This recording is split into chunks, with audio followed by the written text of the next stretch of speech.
నమస్కారం ఫ్రెండ్స్. కేంద్ర ప్రభుత్వము జిఎస్టీ స్లాబ్స్ని సడన్గా మిడిల్ క్లాస్ యొక్క మంచిని కోరి, మిడిల్ క్లాస్ యొక్క మనోభావాలను గుర్తించి వాళ్ళ జీవన స్థితిగతులను గుర్తించి ఈ జిఎస్టీ స్లాబ్లను తగ్గిస్తున్నామని నిర్మలా సీతారామన్ చాలా మనోవేదనతో మోదీ గారు వెంటపడి మరి సామాన్య జీవుల జీవితాన్ని మెరుగుపరచాలని చాలా బాధపడి వారి కోసం చేస్తున్న త్యాగంగా ఈ జిఎస్టీ సడలింపును వారి నోటి ద్వారా వివరించారు. కానీ ఇది పొలిటికల్ డ్రామాని, గత 10 ఏళ్లుగా లేని ఈ స్థితిగతుల అంటే బాధను, ఈ మిడిల్ క్లాస్ యొక్క మూగబోయిన గొంతుకను మన ప్రధానమంత్రి తన మనసుతో విని చలించిపోయి లాస్ట్ బడ్జెట్లో ఇన్కమ్ ట్యాక్స్ 12 లక్షలు చేయటం, అది సరిపోదని రాష్ట్రం యొక్క ఆదాయాన్ని కూడా తాకట్టు పెట్టి ఈ మిడిల్ క్లాస్ని సంతోషపరిచే ప్రయత్నం ప్రధానమంత్రి చేయడం మనందరి అదృష్టం. 10 ఏళ్ల తర్వాత మిడిల్ క్లాస్ గుర్తుకు రావటం, మిడిల్ క్లాస్ 10 ఏళ్లుగా అనుభవిస్తున్న క్షోభకు ఇదొక పరిష్కారము, ఇదొక కానుకగా మనందరికీ ఈ జిఎస్టీ స్లాబ్ కట్ చేయటం జరిగింది. అయితే మిడిల్ క్లాస్ ఒకే ఒక ప్రశ్న అడుగుతుంది.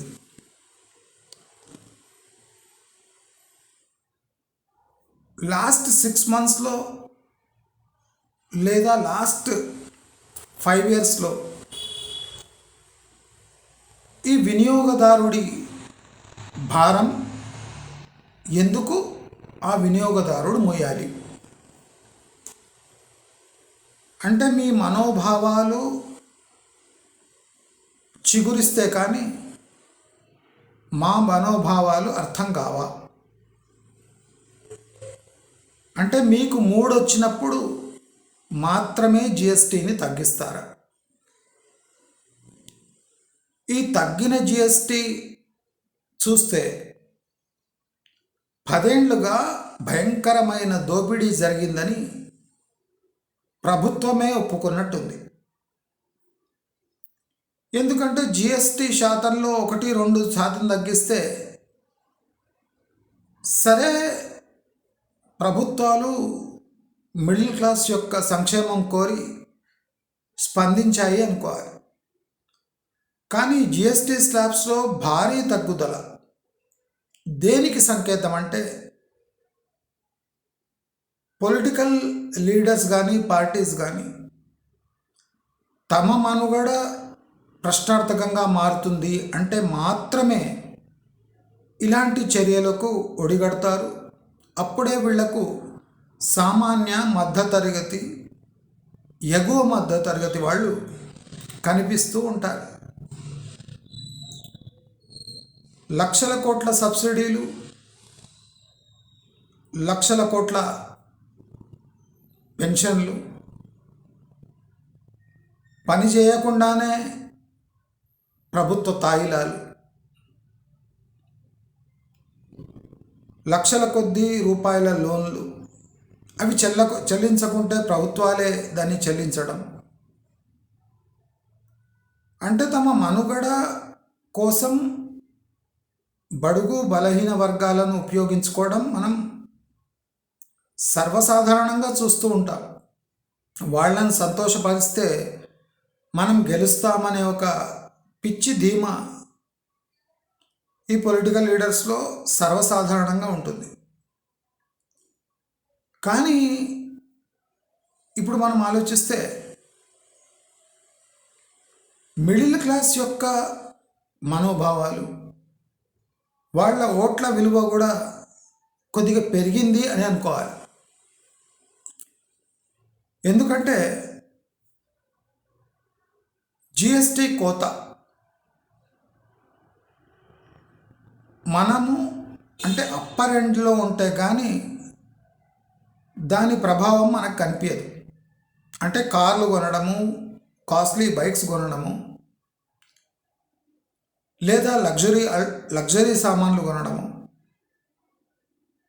అంటే జీవన ప్రమాణాలను బయట చూపించే, అంటే ఇంటర్నల్ జీవన ప్రమాణాలు కాదు, బయట చూపించగల జీవన ప్రమాణాలపై జిఎస్టి కోత వల్ల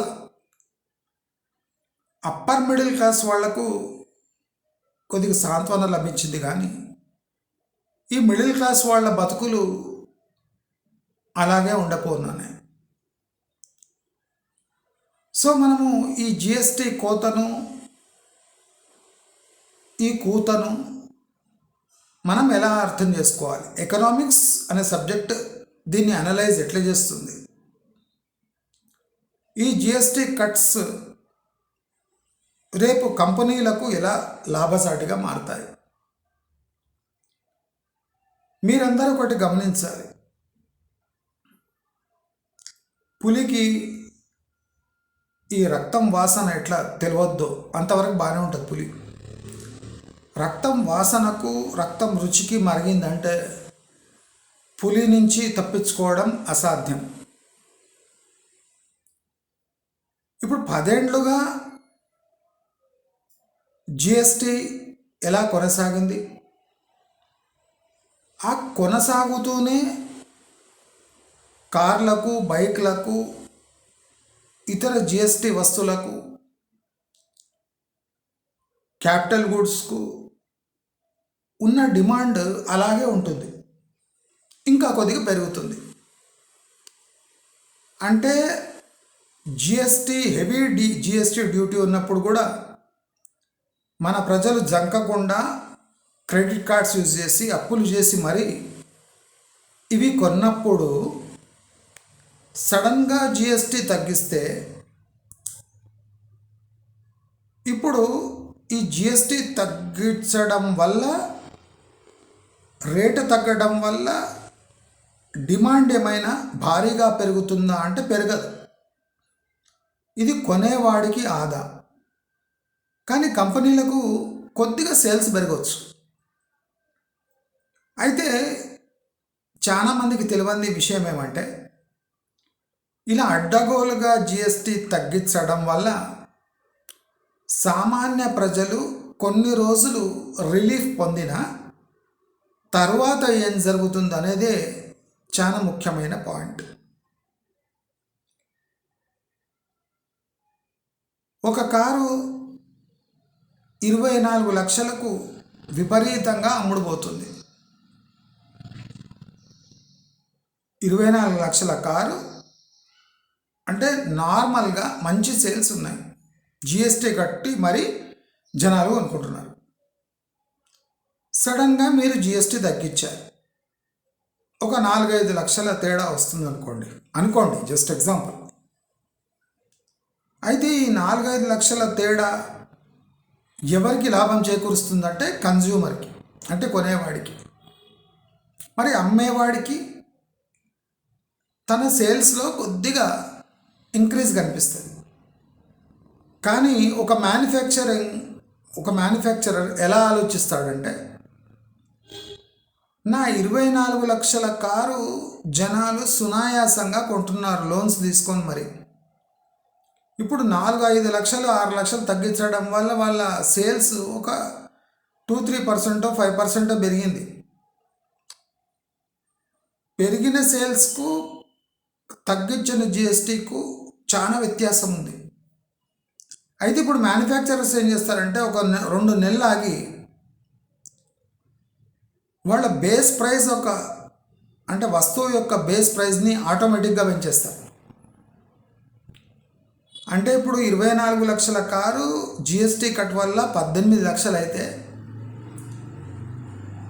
ఒక 2-3 నెలలు ఆగి ఈ మ్యానుఫ్యాక్చరర్ ఈ 18 లక్షల కారు బేస్ ప్రైస్ 22 లక్షలకు పెంచేస్తాడు.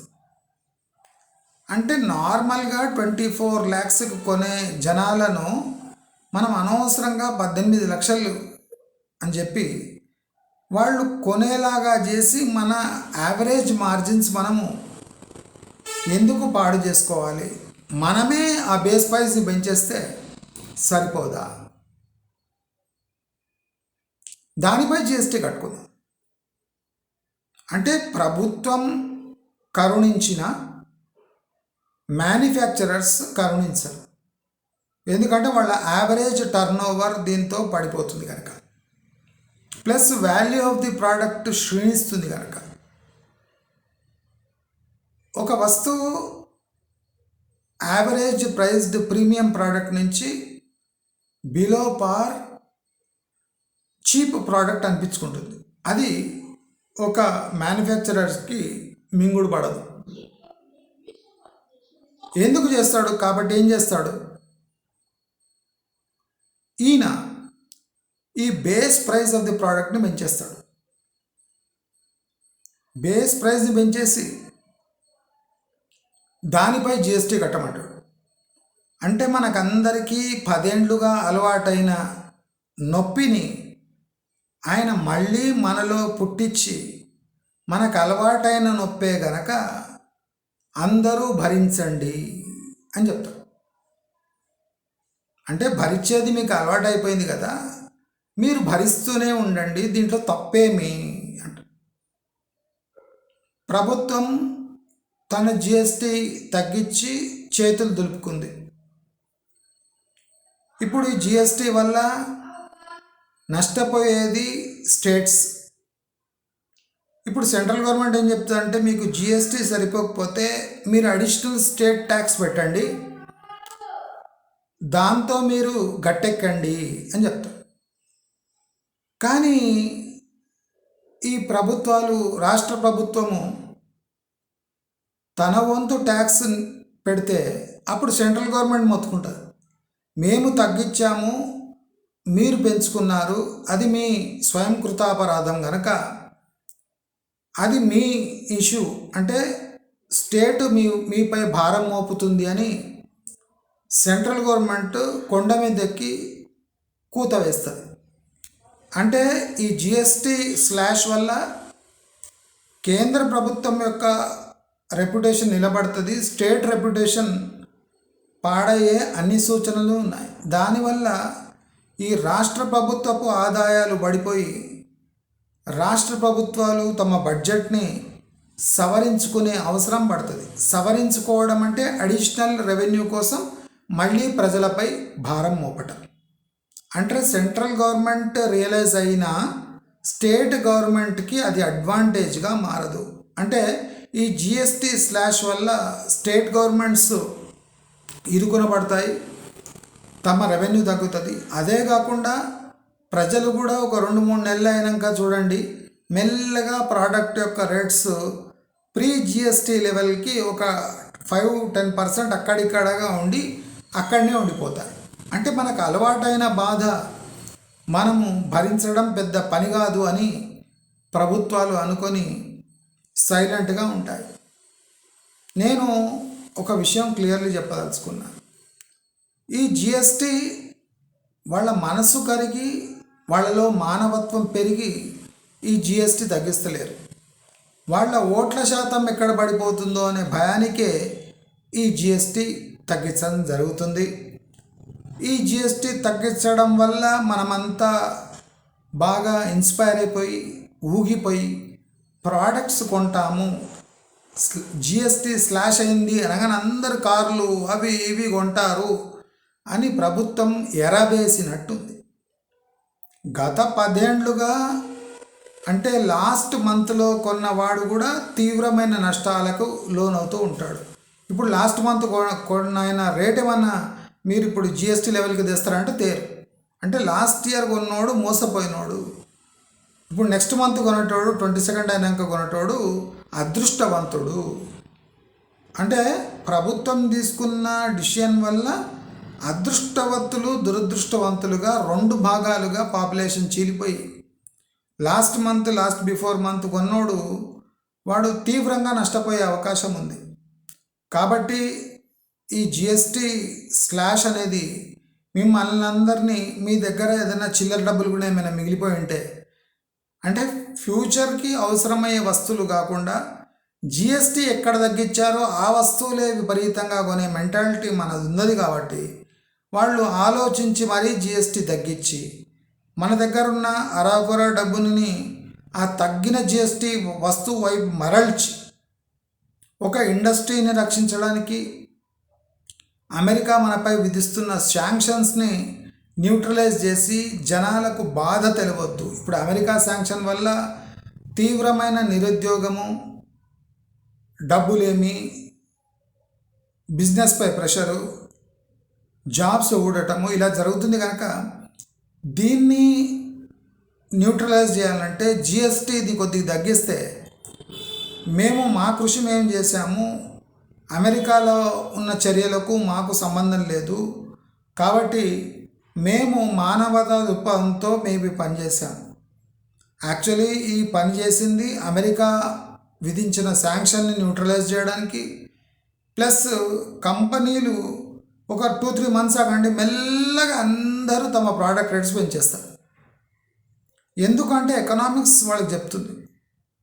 వీళ్ళు నార్మల్గా పంటి కింద పెట్టుకొని ఏ బాధను ఏండ్లుగా భరించారో అది సడన్గా తగ్గిస్తే మన కొరిగేది ఏమీ లేదు.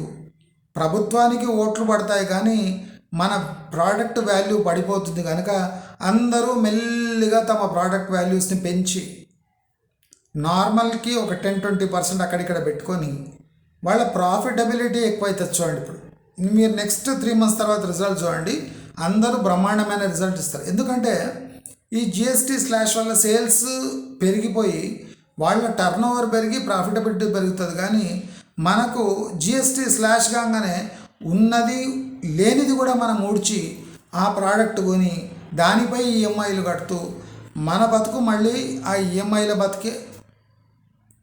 అంటే లాంగ్ టర్మ్లో వాళ్ళు చేసిన జిఎస్టీ స్లాష్ సడన్గా వచ్చింది కనుక ఎవరికి అడ్వాంటేజ్ లేకుండా పోయింది. ఫర్ ఎగ్జాంపుల్ ఇదే ప్రభుత్వము 6 నెలల తర్వాత మేము జిఎస్టీ స్లాష్ చేస్తామంటే 6 నెలల వరకు ఎవరు వస్తువులు కొనరు.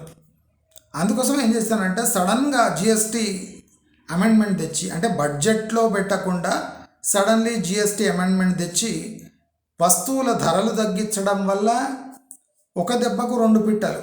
ఒకటి అంటే ప్రజల్లో మంచి రెప్యుటేషన్ అయి ఇప్పుడు ప్రాక్టికలీ జరుగుతున్న ప్రాబ్లమ్స్ని కొద్దిగా దృష్టి మరల్చడానికి జిఎస్టీ తెచ్చిన ఈ జిఎస్టీ వల్ల స్టేట్లు విపరీతంగా నష్టపోయి వాళ్ళు ప్రజల ముందు నిలబడలేక సతమతం అవుతుంటే అది చూసి సెంట్రల్ గవర్నమెంట్ మురిసిపోయి మిమ్మల్ని ఆదుకునేది మా ప్రభుత్వమే కానీ మీ ప్రభుత్వాలు కాదు అని చెప్పకనే చెప్తున్నాయి. కాబట్టి ఎవరైనా జిఎస్టీ స్లాష్ని చూసి ఆ పర్సంటేజ్లు చూసి తొందరపడి ఏ వస్తువులు కొనడానికి పోకండి. ఇది ఒక ట్రాప్ మాత్రమే. ఎందుకంటే జిఎస్టీలో చేంజెస్ తెచ్చేది ఉంటే కరోనా టైంలో నుంచే తేవాలి.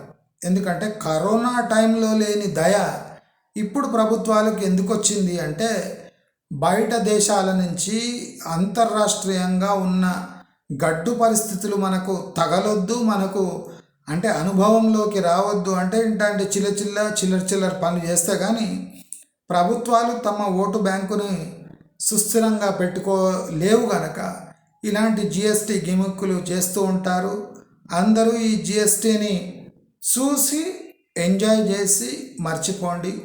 ఉత్సాహంతో ఉల్లాసంతో మళ్ళీ ఛాన్స్ దొరకదనుకొని కొనడానికి పోయారు అంటే ఈ 2-3 నెలల్లో మళ్ళీ అంటే బేస్ ప్రైజెస్, చాలా వస్తువుల బేస్ ప్రైజెస్ కంపెనీస్ పెంచేసి, అంటే జిఎస్టీ యొక్క ఎఫెక్ట్ అసలు లేనట్టే బిల్డప్ ఇచ్చి మళ్ళీ ప్రీ జిఎస్టీ లెవెల్స్కి ఏ రేట్లు ఉంటాయో అంటే ఒక 20%, 10% అక్కడిక్కడ తెచ్చిపెట్టి అటు ప్రభుత్వానికి ఇబ్బంది కలిగించకుండా ఇటు వాళ్ళ టర్నోవర్కి డోకా లేకుండా అన్ని చర్యలు తీసుకుంటాయి కనుక మనం అప్రమత్తంగా ఉండి ఈ జిఎస్టీ స్లాష్ కాగానే ఏదో పండగ వాతావరణంలో పోయి మనకు అవసరం ఉన్నవి లేనివి కొనొద్దు అని అందరినీ సూచిస్తూ, ఈ జిఎస్టీ ఒక ట్రాప్ మాత్రమే. ఇది లాంగ్ టర్మ్లో కంపెనీస్కి అడ్వాంటేజ్, వాళ్ళ సేల్స్ పెంచడానికి పనికొస్తుంది తప్ప ఈ మిడిల్ క్లాస్ వాళ్ళ సంక్షేమం కోసము ఈ జిఎస్టీ స్లాష్ అనేది పచ్చి అబద్ధము అని అందరికీ తెలియజేసుకుంటూ నమస్కారం.